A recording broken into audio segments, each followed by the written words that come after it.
paper 1 of GS. It is very, I think, one of the most highly covered paper, and it is very good for the sociologists like Sanjita, because social issues plays a very vital role. There was a wonderful question last year, which you have attempted, I believe, that role of women. If we are empowering the women, so how they can control the population. So what kind of dimensions you add in such kind of questions? I want to ask a social issue related question to you, Sanjita, how you, because since you are a sociology expert, sometimes your extra knowledge of social issues emerges. You have to stop, you have to put a break on your, knowledge performance. So what is your take on social issue related question in paper 1? Actually, it comes out of practice, because when we are taught sociology, we always said write sociologically relevant answers. So that somehow creeps into GS as well.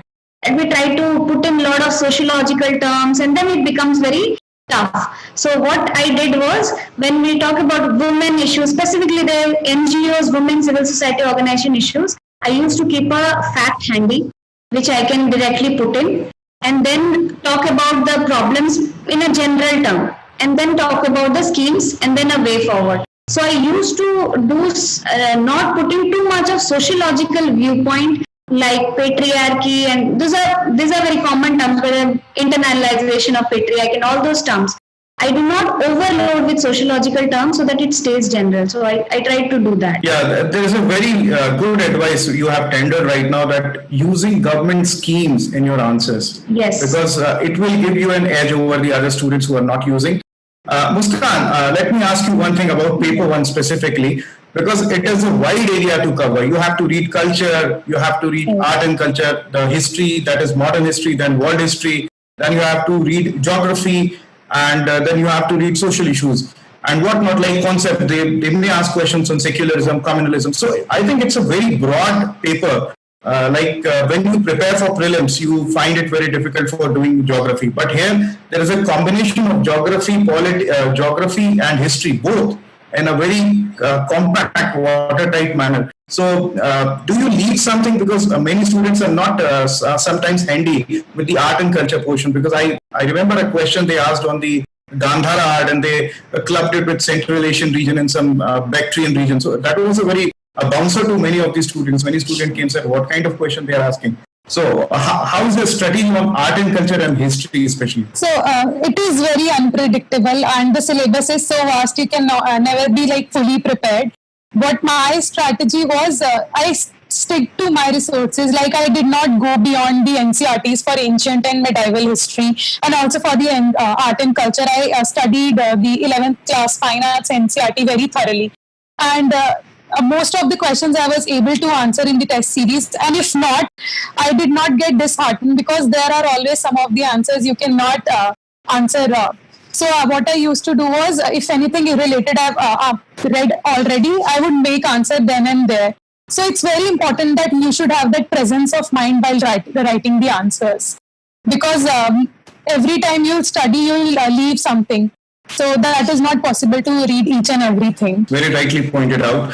And now coming to the paper 2, I want to ask about paper 1 also. These are the questions they figured out around the combination of environment related to geography. There are questions on mangrove depletion, there are questions on global warming. But then there is a separate chapter or separate syllabus for environment in paper 3. But UPSC, that's why it is called as Unpredictable Public Service Commission. They can do anything to everything. Now coming to paper 2, which is very dynamic, I must say. So what was your approach? Because suppose I give you an example, elections are going on somewhere, general election, then the role of election commission comes into the picture. So what would you advise to the students who are listening to you, that you should take notice of the present situation and go back to the conventional year and read that? Suppose at present you are seeing a lot of anti-defection related news and every newspaper are covering. So how to go with such kind of developments to leverage some potential from these news and write down in your copy? So paper 2 related to asking this. Paper 2, first of all, your static must be very thorough. So you know which is relevant where. So when some new issues comes to the picture, then you will be able to relate, as you said, about anti-defection. So that is when you can relate which all parts and you can add up to that answer. There was a question in GS paper 2 about Attorney General. which came in last year. So we know about it, but I could not recall the exact article which talks about Attorney General. So as you said, sometimes it's unpredictable. You will not be able to write because Attorney General, I could not recall that it was in the news that time or not regarding anything. So it's not always that there will be something in the news which will come down. But if it comes down, you should have all the correlations that anti-defamation law, parliamentary secretaries, all these things should come into the answer when you are writing. So it will come when you have a very clear understanding of the basics. So I think when that is very strong, all these things naturally flow from your deep-seated knowledge. Now, Muskan, what do you think? Using articles and amendment in the answer, would it be more helpful or just going with the flow, like if you are not remembering or if you are not putting articles? What is your take on using articles and constitutional amendments and the doctrines in your answers? What is your view on this? So it's great if we can use all those articles and amendments if we remember, but it's not every time possible to remember everything. So what we can do is, like ma'am said, we should have that basic knowledge, and that way we can connect our answer to the requirements of the question. Sometimes you may not remember, like for the Attorney General question, same went with me as well. I remembered very few things because I was not expecting in a 15-marker question. So that happened with me as well. I just wrote what I remembered. So that we have to do most of the time. Okay.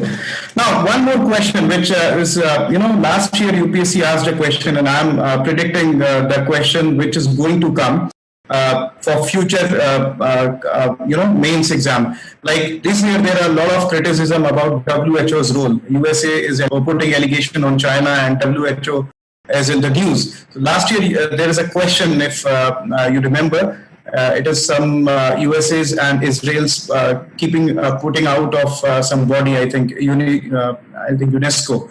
So that's why, how do you think that if some news are coming of such nature, which have a political implication of international nature, so how do students should come out? Like if some countries putting allegations, some countries defending. So as a balanced answer, Sanjita, I want to ask you and Muskan, you both, how should one write in that direction so that the answer should not look biased towards USA or towards China? If I'm putting a straight question related to WHO. So as you rightly said, I always say that when we are preparing, we are in the process of becoming an officer. So you always have to have a neutral, balanced viewpoint. That is very, very important. So when you start writing about WHO, if you have because WHO is in the news, so you should have a background of knowing what WHO has done till date. So when you see the background, you always write, let's see, WHO, what all follies it did this time. That clearly everyone, it's out in the open, so we can write it in a balanced way that this is what happened. And then again we can write that when SARS broke out, it was the same WHO which worked day in and day out and made it that it worked wonder for the world then. During Ebola also, there was some negative perception. So that is how when you follow a news, you should always go back about that organization, be it UNESCO. What all things has it done? It should not be that the UNESCO issue is there right now. So I'll only focus I'll just know where it was formed, where its headquarters was, and then I write about what the issues are. No. What all things UNESCO had done earlier, so that I can relate that what UNESCO or WHO is doing wrong now and how it can be improved. So basically the thing is, when you prepare for this examination, superficial knowledge is not going to help you. Dig deep. Dig deep. Think about that WHO has been an organization for so many years. So if it has existed, it must have done something right, and it has done something wrong now. And how? A way forward. Put up a positive way forward that we are a global nation, globalization is on rise. So this organization has to stay. So end it in that balanced way, because think big. Don't think local, think big, how you can represent it in that way. So I think that will work. Very rightly pointed out. What do you think, Muskan? Like if some organization is in news and in answers, do you find constructive criticism helping the aspirant, or it will go against him? What is your take on this? So constructive criticism can be there, like what all is going wrong with WHO, we can list in the answer. But what is important, as ma'am also pointed out very nicely, like we need to have a way forward which is balanced. We can list that like in a positive manner, like what all can be done, and suggestions can be given. That way the answer looks balanced, and the examiner gets an idea that we are not just focusing on the single side, because there are two sides to many sides, in fact, to each and every question. So that way we can answer. Yeah, I think very actually progressive. Everything, all answers should be such that we are showing that we are progressive. So. Yes, definitely. Yes. UPSC is seeking, I think, Yes. solution-oriented bureaucrats, not problem identifying bureaucrats. Yes.